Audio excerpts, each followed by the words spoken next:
Now from Midway comes Mortal Kombat. It captures the most popular elements of the fighting game and adds more.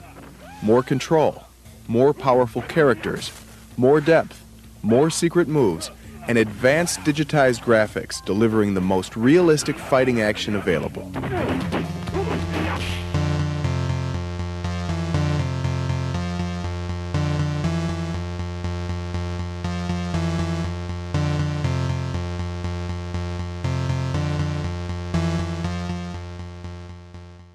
It was the summer of 1992, and a new arcade cabinet has shown up at your local arcade. Through the crowd of onlookers, you see the screen. A one-on-one fighting game featuring 7 characters. But this one felt different. The characters looked lifelike. There were over-the-top special moves, there was blood, and there were fatalities. Now, some people saw this game as the most horrible thing that could ever exist. But for the rest of us, Mortal Kombat was something new, something edgy, and something we couldn't wait to throw a quarter in and try to uncover the mysteries of this new fighting game. And we'd see this game move from its humble Midway arcade cabinet to every corner of popular culture. I'm Brian, this is Drink the Video Games, and in this episode, I'll be taking a look at how Mortal Kombat turned controversy into cultural phenomenon. A lot of people don't realize that the game was originally meant to be, a quick project.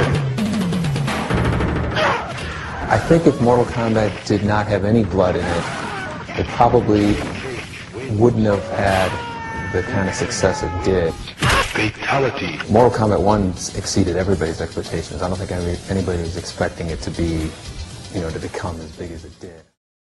To start our journey to the fighting tournament, we'll start back in 1988, when Williams, a video game arcade and pinball company, purchases the rival company Bally Midway. They would continue making pinball machines under the branding of Williams and under the brand name Bally, while the video game branch of the business would be conducted under Midway. Now, Midway had some small successes, but nothing really groundbreaking. But the new pinball-centric office that they found themselves in did have one particular thing going for it. They had a lot of contacts for potentially doing licensing deals for video games. So in 1991, the team bringing the upcoming film Universal Soldier, the Jean-Claude Van Damme, Dolph Lundgren military sci-fi masterpiece, to video game screens, it gets the wheels turning at Midway. John Tobias has an idea. What if we take Jean-Claude Van Damme, and instead of doing Universal Soldier, we do something like Bloodsport, the actual Van Damme masterpiece? See, Tobias wants to make something grittier and more realistic than what other arcade companies were doing. So according to the Mortal Kombat oral history from Mel magazine, Tobias and a few martial arts pals go in and pitch their ideas to the boss, Ed Boon. Ed likes the idea of a fighting game, but doesn't give it the go-ahead. I found lots of reasons why this decision is made. Midway needs to make money with Universal Soldier thing, Van Damme is busy with filming Universal Soldier, they couldn't get the Bloodsport license, Van Damme said no to the idea. Regardless, Tobias' fighting game is on hold, but not for very long because Street Fighter II releases, and fighting games are what the people want, and what Ed Boon and John Tobias want is to give the world a fighting game like no other. What's your name? John Tobias. And you are? Ed Boon. And these are video games, these are not pinball, right? Correct. And these guys are going to sort of enact a fight scene, which is going to be relayed to the game itself? Right. These fellas here play characters in the game. We take their images and we put them on film here, and then we transfer that to video images, and it turns out to end up what's on the game over there. Mortal Kombat would release to arcades in August of 1992 and send shockwaves through the video game world. It would only take a little over a year for game publisher Acclaim to bring the arcade smash to home consoles in one of the biggest video game marketing blitzes to date, Mortal Monday, on September 13th, 1993. Nintendo and Sega kids rejoice because you're both getting it. It releases to the Super Nintendo, Sega Genesis, the Game Boy, and the Game Gear. If you know one thing about Mortal Kombat, it's that it's this blood-spattered, over-the-top video game. But if you know two things about it, the second is probably that it was at the center of the U.S. congressional hearings on video game violence, which gives birth to the ESRB rating system. That hearing would begin on December 9th, 1993, about 2 months after the home release of the game. But the toothpaste was already out of the tube, so to speak. Mortal Kombat was already out, already the talk of every playground, and the only thing that would make sure every kid on the planet wanted to play Mortal Kombat was to tell them that the adults thought it was too extreme for them. Mortal Kombat has a long way to go if it's going to make the leap from Midway arcade machines to the cultural juggernaut it would become, so we'd better head to the Netherrealm and grab a drink before we set off. Luckily, Michaela from Drink the Movies has a cocktail in mind to help us win any fighting tournaments we may find ourselves part of once we get there. Well, hello, Michaela. Thank you so much for joining me here in this realm of Drink the Video Games today to talk about another cocktail. This is one you have to have heard of. I guarantee it. Maybe you haven't heard of the video game, but you've heard of it because there's been movies about it, and I can trust you to know about movies. I don't necessarily trust you to know about video games, but you had to have heard of Mortal Kombat, right? I played Mortal Kombat. I did. I actually did. I loved Sonya. Sonya was always my character. Sonya Blade. Okay. Yeah. I mean, she sucked when I played her. Let's just be clear about that, because I had no idea what the tricks, right? The finisher moves and stuff. You had to have the right buttons, and you had to do the right things. And I never learned any of that. For me, it was literally just to press everything that you possibly can to try and get in there. And so I was terrible at it, but I did like Mortal Kombat because I liked the idea of that you got to pick somebody and you got to learn about all about their persona if you wanted to, right? And identify with them if you wanted to, and you didn't have to. Some people were like me, like a single character, player, and some people were like, oh, I want to play all of them. But then you could learn all about their signature moves and their finisher moves and all of that. And of course the Mortal Kombat, the soundtrack is jamming. Yeah. The soundtrack is jamming. Yeah, that song, the Mortal Kombat techno mix, is almost as famous as Mortal Kombat the game, Mortal Kombat the movies, Mortal Kombat the all the things, which is what I'm talking about here on the podcast this week. And spoiler for later in the episode, Cameron Diaz actually was going to play Sonya Blade in the original 1995 movie. More on that to come. So, Michaela, we need a cocktail because, we're in the world of Mortal Kombat now. A fighting tournament could break out whenever, right? Like Sub-Zero could pop out and freeze us. So we need to be on the lookout. So I have a cocktail here today that I think is perfect because it is a classic tiki drink, but it shares the same name with one of the most iconic video game characters of them all, Scorpion. Right? He throws out that chain thing, get over here. That's the Scorpion guy right there. So we're gonna be mixing up a Scorpion Tiki Classic. So, Michaela, you want to run through the ingredients here for everyone? Absolutely. Into a shaker tin, you're going to mix an ounce of light rum, an ounce of brandy, an ounce of fresh squeezed orange juice. I recommend fresh. 3/4 of an ounce of fresh lemon juice, a half an ounce of orgeat or orgeat syrup, which is this almond syrup. That's what makes it a tiki drink. And a half an ounce of simple syrup. Now, that's optional if you want yours extra sweet. It's probably sweet enough with the light rum and the brandy already. But if that citrus is going to get you, go ahead and add a half an ounce of that simple syrup. And what I'm going to do is shake it till it's real cold, and then I'm going to put it in a really nice glass. So you could do this with a hurricane glass, a small one because it's not tons, or you could do it in a rocks glass.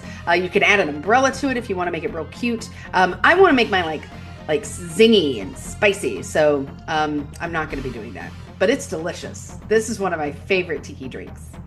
That's right. Yeah, this was an original punch recipe from Trader Vic, who had the famous California tiki bar out there, and then later on it became kind of a single serve cocktail, which is what we're making today. But yeah, this is a classic, tried and true. It's a simple tiki recipe, so you could play around with this. You could add in some different fruit flavorings, things like that. You mentioned fresh orange juice. If you're using fresh, you might need a little bit of the simple syrup to bump up the sweetness a little bit. If you're using orange juice from a bottle or a carton, that probably has enough sweetness. You might want to dial it back a little bit, so play around with that. Maybe you want to use some cinnamon simple syrup. You give it a little bit of fire, right? If you're going to be going for a Scorpion here in the Mortal Kombat world, that's pretty cool. So so that is a Scorpion. Michaela, I'm excited that you know about Mortal Kombat. We're probably going to go see the new Mortal Kombat film. That's coming out here very soon. Looking forward to that, of course. Did you see the 1995 Mortal Kombat movie? Heck yeah, I did. Absolutely. Where Sub-Zero and the fire guy, they both have flames and ice coming out. Yeah. I mean, yes. I liked all of them. All the characters within it. I thought they were so cool. Again, I'm just bad at video games. I wasn't any good at it, so I didn't continue to do it. But I'm real proud of myself. We're talking about one I actually know. Yeah, this was great. I loved it. All right. Phantasmagoria, Mortal Kombat. I'm noticing a theme here, Michaela. Only adult games for her. So that is going to wrap it up here for the cocktail section. Thank you so much for stopping by all the way from Earthrealm, Michaela. Thank you so much for having me. It's a big honor. I appreciate it. All right. Finish him! Rah! All right. Well, on that note, let's get back to learning more about Mortal Kombat.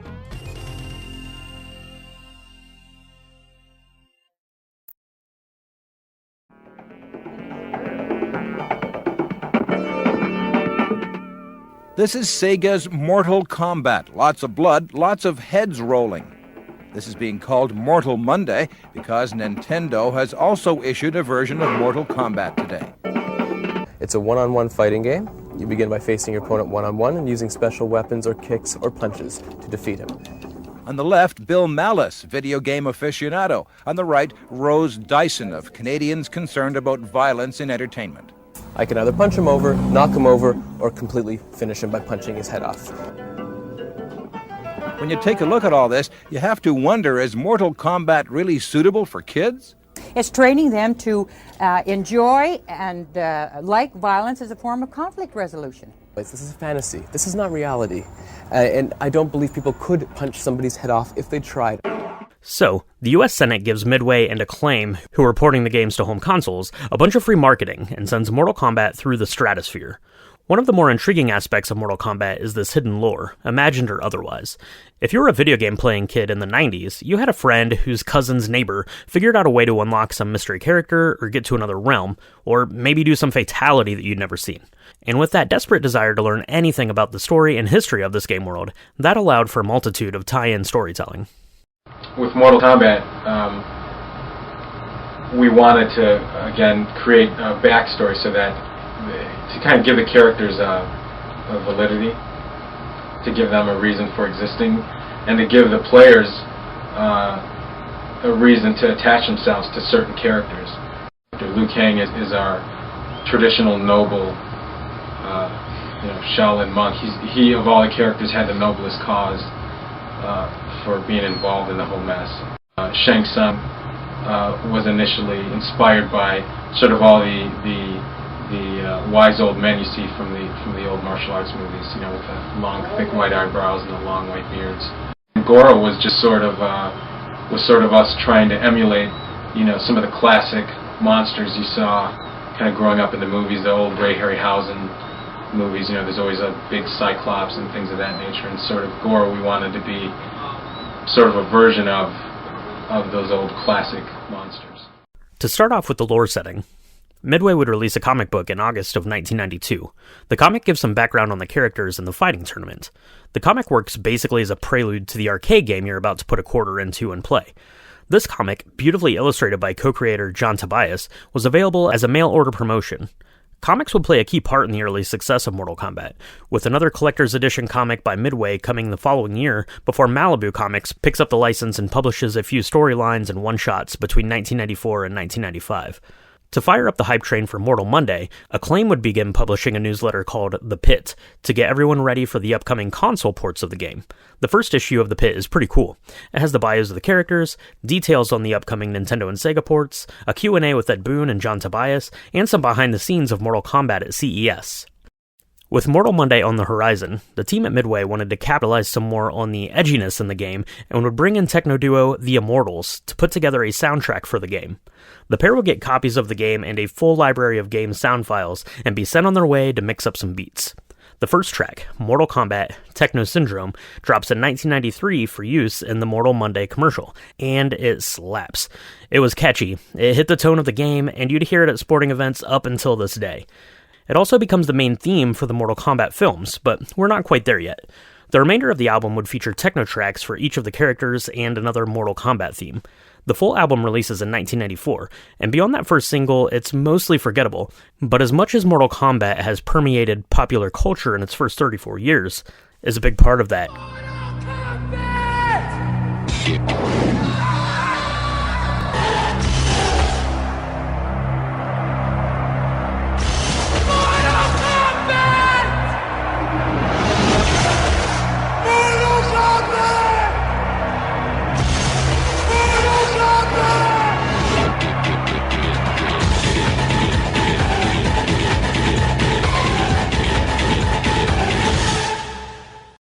So the Mortal Kombat ball is rolling. Mortal Monday shatters sales records in September of 1993. Mortal Kombat 2 begins to hit arcades in November of 1993, and the congressional hearings take place in December of 1993. You couldn't go anywhere where people didn't have an opinion about Mortal Kombat, and with all that media attention, Mortal Kombat would look ahead to 1995 to forever etch itself into the public conscience. Prepare yourself for the most revolutionary animation ever in the world premiere of Mortal Kombat, the animated video. Forget virtual reality. You're there in this awesome PG-rated direct-to-video animated adventure of a lifetime. Get next to the coolest and hottest characters anywhere. Buy the video and you'll also get the making of Mortal Kombat, the live-action movie, plus secret combat codes and a free watch offer. Mortal Kombat, the animated video. Only $14.98, rated PG. 1995 gives us the incredible Mortal Kombat film, but the building blocks for the movie start early in 1995. First, there's a novel by Jeff Rovin. The novel releases in January of 95 to serve as a getting-to-know-you kind of a thing and develop backstories for the characters. In 1995, there wasn't a lot of official lore beyond the comics, so Rovin had kind of a blank slate to tell the stories of each of the characters leading up to the film. Then there was the prequel film, Mortal Kombat: The Journey Begins. This animated, motion capture, CGI prequel story goes straight to home video in April of 1995. There's some amazing voice talent in this one, including Jim Cummings and Jennifer Hale. April also gives gamers a reason to swing by the arcades because Mortal Kombat 3 is out, and there's a tie-in line from Hasbro. And then, finally, on August 18th, the red carpet gets rolled out, the lights go down, the popcorn gets popped, and the film Mortal Kombat releases.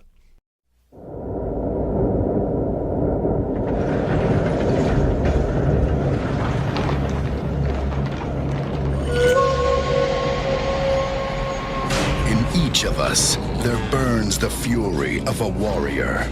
In every generation, a few are chosen to prove it. One of you three will decide the outcome of the tournament. Three strangers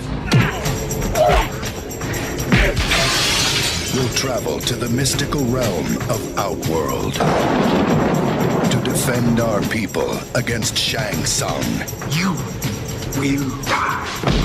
And his forces of darkness in an ancient tournament.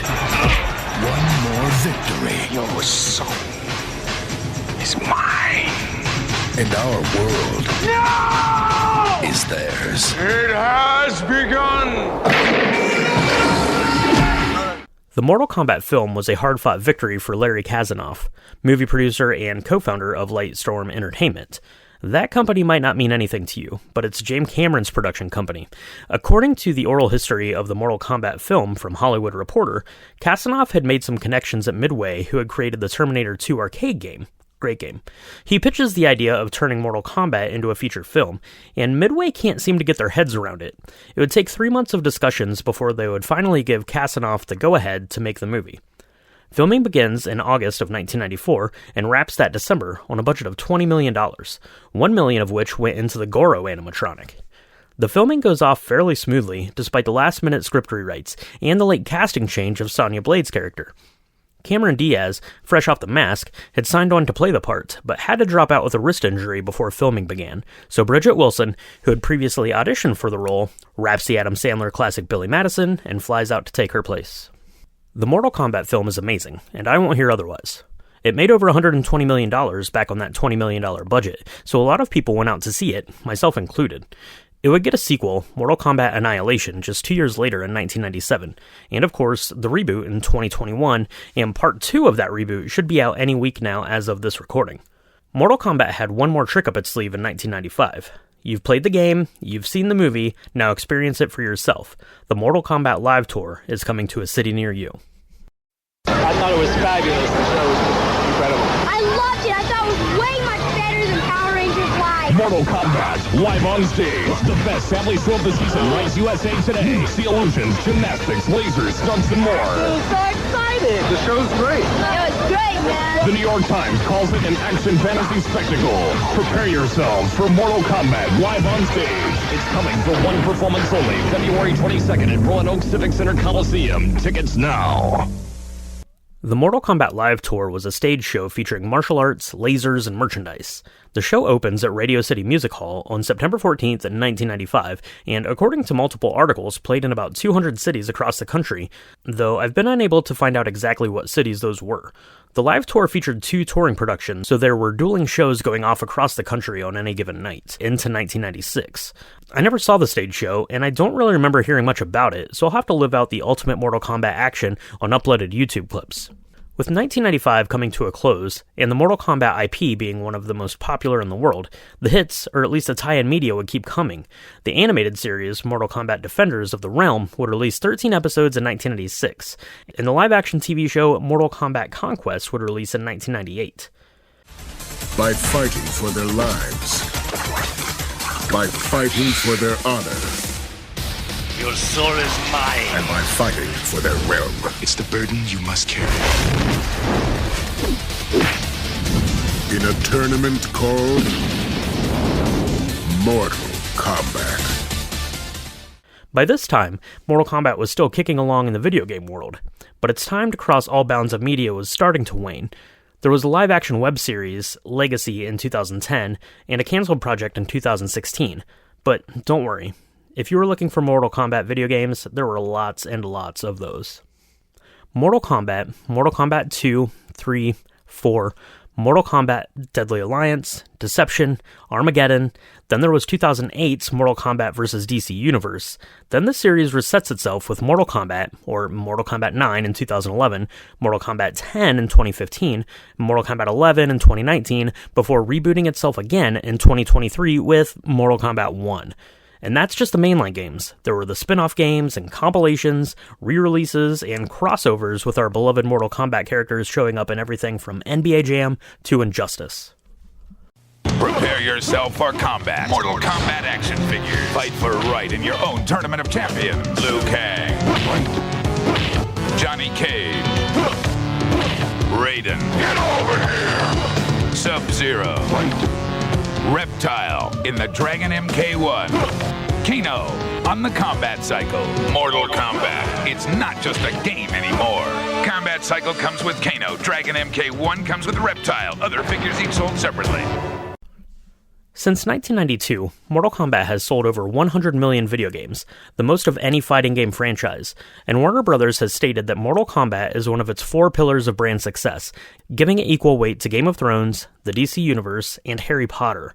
And sure, Mortal Kombat had a crazy try-anything attitude that helped it reach those heights, but Mortal Kombat became what it was not only because of the Senate hearings, not because it was banned in dozens of countries, not because of its incredible live stage show.